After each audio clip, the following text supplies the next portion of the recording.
welcome back to Star Trek Sodium. This week I've dug up some successfully amazing facts all about the original series episode, The Enemy Within. And so here we are onto some facts that you didn't even know. Now in this absolutely classic episode, we have Star Trek's first ever transporter accident. While beaming back from an important mission, Captain Kirk is split into two versions, a good Kirk and a bad Kirk. This is the episode where the Janice Rand actor famously possibly arrived at the studio having forgotten to put on her trousers, perhaps in a drugged up stupor, which in the late 1960s wasn't out of the ordinary. But what's surprising is that the Sulu actor also arrived without his trousers. Producer Gene Kuhn had to check that there wasn't a local tradition for some kind of official trouserless day. But there wasn't. It was just an amazing coincidence. Please! I want to live! You will. Both of us. The Enemy Within is of course famous for introducing the famed Vulcan neck pinch. To begin with, the Spock actor allegedly wasn't applying the move with very much conviction, and so Gene Roddenberry breathed gently into his ear, telling him to concentrate on the move and believe that it's real. I put my hand on your neck here, and there'll be like a charge that goes into your muscles here, and... In order to believe that the pinch did what the script said it would, Nimoy walked around the studio that week, pinching several people on the neck, growing more and more certain that the Vulcan maneuver was a real attack. In the end, what we see on the screen is undoubtedly registered in your mind as a savage attack, one man performing an unsanctioned act of violence on another in a most unsettling way. Don Eitner, who played the good version of Captain Kirk in the episode, nearly didn't make it to the studio because disaster struck on his journey, reportedly putting his faith in spiritualism for the ride to work. He had shut his eyes while driving and put his arms at his sides, hoping that the safety of his meditation would get him to the studio safely while driving. Ploughing through a fence at 40 miles an hour was his first sign that meditating while driving just wasn't a safe method. When he finally got to the studio with cuts and bruises on his face, Gene Roddenberry had a brainwave. In the close-up shots of the character, they could use William Shatner instead, who looked just like Captain Kirk.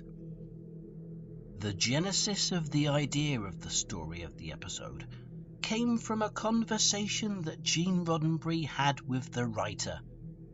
Gene possibly described how sometimes he feels like he's been split into two distinct personalities, one of them outrageously evil and violent, with no kindness or empathy at all, whereas other times he feels like he's a real stand-up fella, dripping with kindness and reluctant to punch fish in the gills, even with a small fist.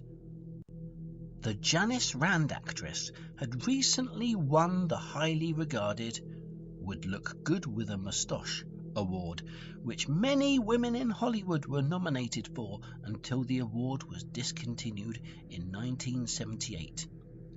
Not only did the award contribute to destroying gender norms in the 1960s, but it would lend credibility to an actress's array of dynamic acting range. 3 cheers for the Janice Rand actress and her ability to look potentially amazing with a moustache. Of course, everyone knows that this episode is one of the few to have its own soundtrack written especially for it. But did you know that, quite surprisingly, the Uhura actress wanted to contribute her singing to the episode? Gene Roddenberry had made it clear to her with the production of Charlie X that she could sing in Charlie X, but she had to stop asking to sing in every episode, and yet here once again she possibly was demanding to have her high-pitched warblings on screen again. Just look to the sky every morning.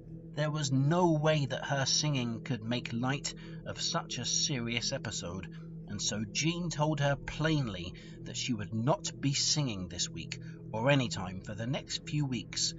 The only way they could get the message through her thick head was to tell her that if she asked to sing again, that they would sack her co-star actress of Janice Rand from the show as a kind of indirect punishment.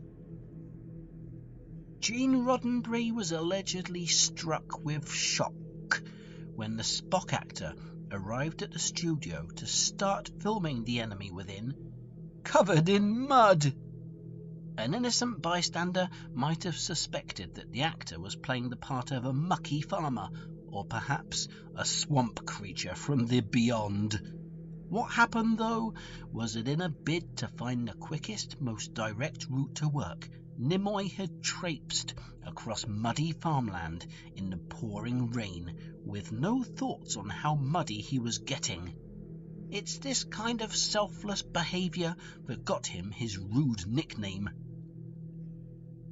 Anyone watching the episode in 1966 would have been blown away by the transporter technology on display here. A person being taken from one place to another with a seemingly magical beam. The viewers must have thought that this was pure magic, the sort of thing that Harry Potter might use when beaming to his magic castle with his small wizard friends. One aspect of this episode that often flies under the radar is that the writer, Leo Penn, would in fact write the episode with a pen, an implement that was the same as his surname. You can't make it up. He would have written the episode on a chalkboard or perhaps on a 1960s computer, but he decided to go with a pen, just like his name. Thanks for checking out these fantastic facts about the original series episode, The Enemy Within. Please subscribe to the channel if you want lots more Star Trek facts. And I'll see you next time. All the best. Leave a comment underneath if you feel like commenting. Ta-ta! Thank you ever so much for watching my very good video. Don't forget to subscribe to the Very Good channel and come back next week for another very good video. A video to watch. Now, it's a good video.